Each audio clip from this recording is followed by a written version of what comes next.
Ang susunod na programa ay rated PG. Ito ay nangangailangan ng patnubay at gabay ng magulang para sa mga batang manunood.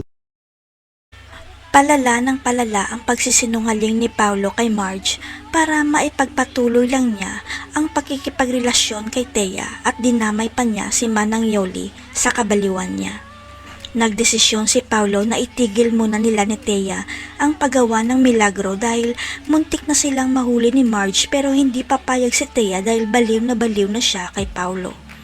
Pati si Manang Yoli ay nakakaalam na rin ng sikreto ni Paulo matapos mag-text sa kanya si Paulo na magsinungaling sakaling tanungin siya ni Marge tungkol sa tawag. Malakas ang kutob ni Manang Yoli na may ibang babae na naman si Paulo at kailangan niyang pagtakpan ang amo niya sa asawa nito kung ayaw nitong mawalan ng trabaho.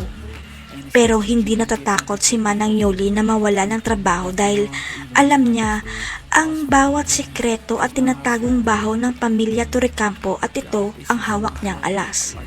Dahil sa isip ni Manang Yoli, siguradong palalayasin siya sa mansyon sakaling malaman nila na lumalabo na ang kanyang mata kaya ang sikreto nila ang magliligtas sa kanya.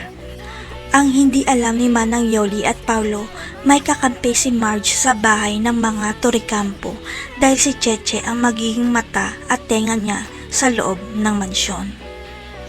Malaki ang utang na loob ni Cheche kay Marge dahil pinagtanggol siya laban kay Thea kaya isusumbog niya ang lahat ng malalaman niyang sikreto kay Marge.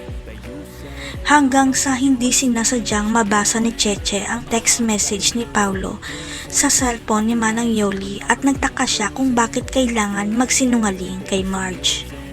Kaya piniktura ni Cheche ang text message ni Paulo dahil ipapakita niya kay Marge ang nasabing text at dito na napagtanto ni Marge na nagsisinungaling pala sa kanya si Paulo.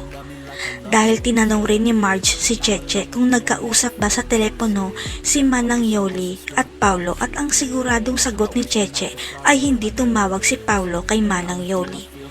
Dito na kinutuban si Marge na baka bumalik sa dating gawi si Paulo at nambababae na naman ito kaya nagdesisyon si Marge na lagyan ng GPS locator ang isa sa mga gamit ni Paulo.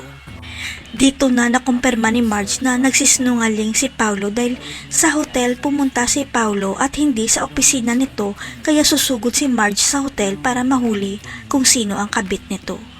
Malalaman na kaya ni Marge na si Thea pala ang kabit ni Paulo.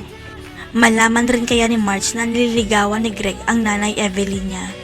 Abangan.